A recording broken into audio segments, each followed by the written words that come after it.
Alrighty, ladies and gentlemen. So, coming after the amazing event of this year in UFC 317, Ilia knocked out Charles do Bronx Oliveira in the first round. Islam Makhachev could never. I think we can all agree there.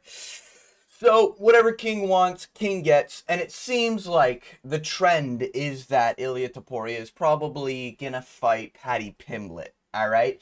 Paddy the Pimple, Paddy the Baddie, whatever you want to call him. Paddy the Fatty.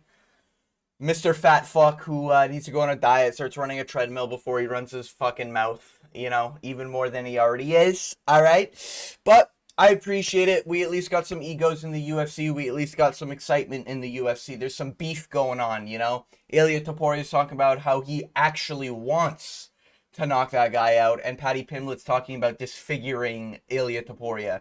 A little cringe, but you know what? We need some beef, alright? I'm tired of this. Full respect, brother. Yes, it is all respect, brother. I fight him 10 days short notice, get head kick KO, you know?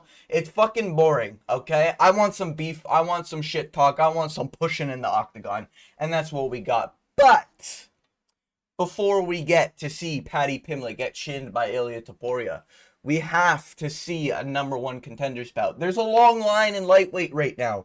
All right, there's a lot of people. Currently, right now, you have... Oh my god, Ilia Topuria is pound for pound number one. I just realized that. Holy shit. Deserved. But you have Ilia Topuria as the lightweight champion. You have Islam Makhachev. Nobody gives a fuck. Arman Tsarukyan is a little posh boy who gets a title shot after beating Charles Oliveira. Welcome to the club, okay?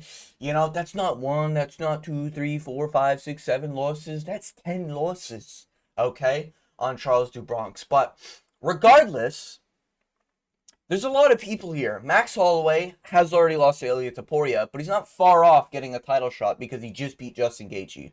People forget, man, he did just beat Justin Gaethje, and now he's fighting Dustin Poirier. That's a 2-fight win streak. That's fucking solid in lightweight. I think everyone can agree there. Dan Hooker's on a 2-fight win streak against Gamrot and Jalen Turner. We can forget about the Jalen Turner one, okay? But the Gamrot one, Gamrot was short notice backup fighter for the lightweight belt before that fight happened, okay? And Dan Hooker showed levels, okay? As I predicted, feel free to stick around for predictions. Hit that subscribe button, hit that notification bell. I predict every single fight card. But it is very interesting right now for lightweight. There's a lot of like up-and-comers. There's a lot of old heads that have been around for a while. But what we need to see for number one contenders bout, I think we can all agree, Paddy Pimblett needs to fight one more name before getting the belt, or at least getting the title shot, we can say. And in my personal opinion, that is Justin Gaethje. I think we all agree this is a great matchup. Now, I want to get into why it's such a good matchup. There's a bunch of things that go into this, but first of all, we need a number one contenders match. And this is basically between the three horsemen at the moment. You have Paddy Pimblett, who's coming off not losing ever in the UFC. He has not lost once in the UFC. Yes, I agree with you, fight fan. He did lose that Jared Gordon fight. He lost it 30-27, arguably 29-28. Best case scenario. He loses that fight 10 times out of 10 if he's not if there's no pre-written scorecards. But unfortunately, the UFC paid those judges for a pre-written scorecard. And if you're the UFC, this is a complete joke. But we all know it was rigged. It was bullshit. He lost this fight. We have to now come to terms that on his record, similar with John Jones, they've never lost a fight, guys. That's like the promotion we got to go because the UFC fucking shills out for whoever makes them the big bucks. But regardless, Paddy Pimblett hasn't lost in the UFC, and he's now beaten... I want to say Tony was ranked at the time. He could have been unranked, but he's beaten 2 ranked fighters, being Bobby Green and Michael Chandler. I believe Bobby Green was ranked 14, 15 at the time. Michael Chandler had a number one contenders bout with Charles Oliveira, even though Michael Chandler's coming off a 4-loss streak. Hey, I don't make it make sense. The UFC makes it make sense. You know what I mean? So, regardless of that fact, he has only won in the UFC and he hasn't lost on paper, so that's something they can promote him with. And then you have Justin Gaethje, who you're either on two sides. Number one, he doesn't deserve the title shot. He just beat a guy in a rematch, arguably a little bit closer in terms of like levels. You know, there was a very clear physique round where before it was 3 swing rounds. So yes, he did just beat someone in a rematch on short notice. A 10-day short notice rematch with Rafael Fiziev. The 10-day short notice is on Fiziev's side, by the way. And he was coming off a knee blowout. And he was thinking about moving to featherweight, and they competed at lightweight. You know, no excuses for Fiziev. He still lost the fight, but still, it's a little interesting. So are we considering that a number one contender's bout? I think not. And then you have Max Holloway, who slept Gaethje in the final seconds. Now, if you run that fight 10 out of 10 times, and it's not UFC, what event was it? 291. No, wait. 300. That's what it was. I'm like, 291. That doesn't make any sense. What the fuck am I talking about? It's literally right in front of me. Yeah, UFC 300. If that wasn't UFC 300, and that wasn't the final 10 seconds of a Max Holloway fight, for the BMF belt, does Gaethje get slept out cold? Probably not. His nose did get broken in round 1, but it is just like he lost that fight very clearly. 4-1 if it went to the judges' scorecards, but it gets slept in the final second. Okay, and then he was losing to Dustin Poirier, gets a head kick KO at Salt Lake City. Congrats, after beating Fiziev. The first time after a 2-year layoff. This was a good win streak. You know, if you gave him a title shot here, I don't think there would have been that much complaining. Now that he's lost to Holloway, and now that he barely beat Rafael Fiziev in a rematch, why the fuck does he deserve a title shot? I don't care if he's crying he needs a title shot, which is what he's doing, by the way, saying that he's going to hang up his gloves if they don't give him a title shot. And Dana White literally laughed at it and said that was a little wacky thing to say. Am I right, guys? So I just don't think they're going to fucking do it. I don't think they're going to give Justin Gaethje.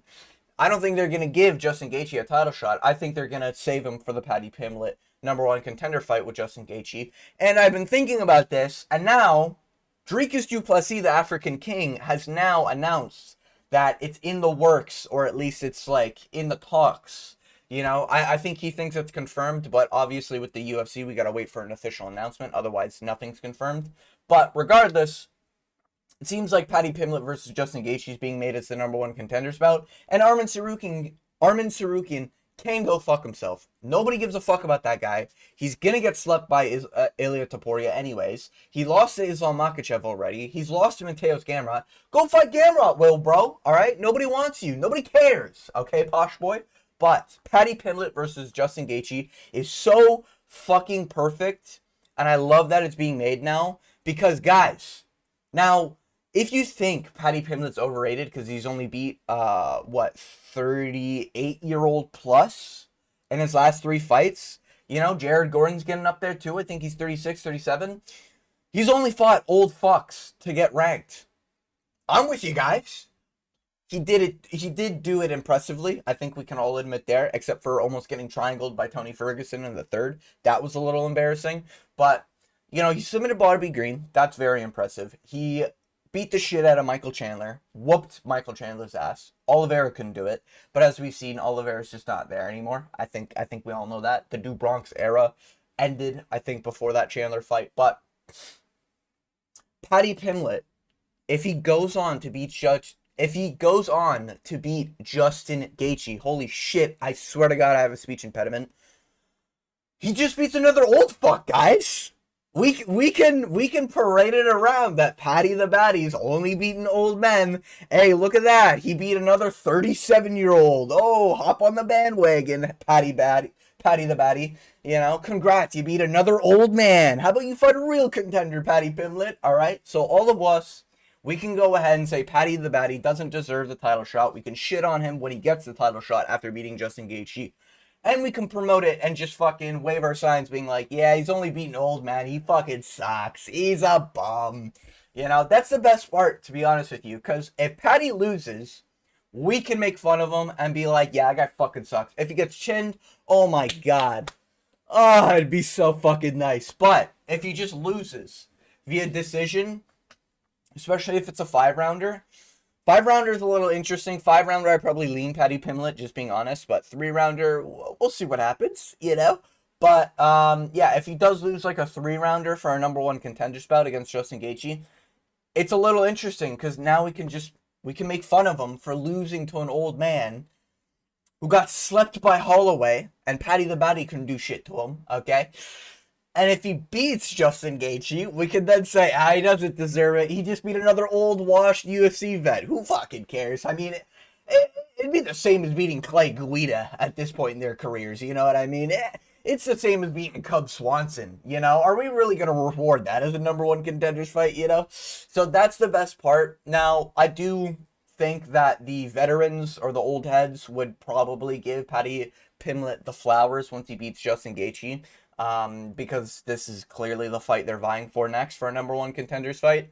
However, if Justin Gaethje wins, hey, all the old heads, we're gonna be celebrating, you know, praying to the gods, fucking, you know, getting sacrifices going for the MMA gods so Justin Gaethje doesn't get slept out cold in round 1 against Ilia Topuria. But, you know, I've got a lot of people I know that really want Justin Gaethje to get a title shot, and they think he's earned it because that Max Holloway fight. And I mean this genuinely. These are real humans that I've talked with. They think the Justin Gaethje Max Holloway fight was an exhibition for the BMF belt, and it shouldn't count. And he should technically be on a 3-fight win streak. That's not the case. I'm sorry. It's just not. All right? He got slept at lightweight by a featherweight.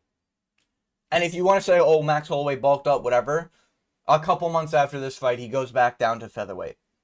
So he got slept by a featherweight. Okay? I think we can all agree there. I don't think there's any disagreements there. But, yeah, I'm in love with this matchup. I'd love to see this matchup. Paddy Pimblett leaves his chin wide open in the air. Michael Chandler showed that. He fucking cracked him, even though Michael Chandler looks like a midget in there with Paddy. Paddy's also a big dude. I think Paddy probably submits Justin Gaethje. Just being realistic about it.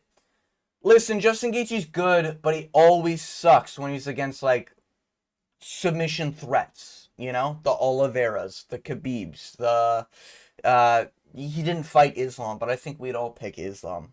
Especially by sub, you know? Justin Gaethje's got great dirty boxing, but Paddy Pimblett is really good at not fighting a dirty boxing fight. You know?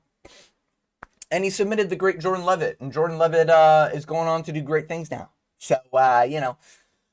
Yeah, I think Paddy's wins aren't going to age any better than they have. You know, Chandler's not going to go back on a win streak. Bobby Green's going to have to fucking retire soon. But, regardless, yeah, I think this is a perfect fight. I think we all agree. Paddy Pimblett versus Justin Gaethje. Book it for 320, 319. Co-main, even though 319's coming up, yeah, 319's actually coming up in like, what, 7 weeks, something like that, 8 weeks from the recording of this video. So you could do 320 co-main feature fight even, I wouldn't mind. Paddy Pimblett versus Justin Gaethje for the number one contender at lightweight. Meanwhile, Armin the posh boy can go fuck himself. Nobody cares. Let the king, Ilia Topuria, do whatever king wants, all right? After what he just did to Oliveira. Armin Tsarukyan couldn't do that. Islam Makhachev couldn't do that. And I think we all know nobody in fucking lightweight could have done that on that night against Charles do Bronx. So, that's how I see it. I think this matchup is perfect. Paddy wins. We can shit on him for only beating old men and say he doesn't deserve the title shot. If Paddy loses, we can clown on him. He sucks. He got beat by Justin Gaethje, who even the number one D1 Paddy Pimblett Glazer, the MMA guru, picks against Justin Gaethje in every single fight because Justin Gaethje, to him, doesn't look like a skilled MMA fighter. So, we can shit on him either way. And if Justin Gaethje loses, he can retire on top, losing to a young buck in Paddy Pimblett. And you know, at least we don't have to see him retire off of saying, if I don't get the title shot, I'm retiring. Then just retire. Seriously. I'm a younger generation guy. I haven't been around this sport for decades, but I have been around for about 4 years. I love Justin Gaethje's fights, but if that's the way you're going to act and you think you deserve a title shot after losing to Max Holloway, getting slept out cold by Max Holloway, and beating a bottom 10 ranked guy who's coming off a knee surgery, recently had their knee blowout on a short notice, 1 week out fight, like in a rematch. Like, that's not a number one contenders fight. I don't care who you are. That just doesn't happen. So that's my personal opinion. Let me know what you think. Let me know if you want to see Paddy versus Justin Gaethje, or if you think it's a dumb fight. Either or, I want to see your opinions. If you made it all the way to the end of this video, I want to thank you for watching. And as always, I hope you have a good day.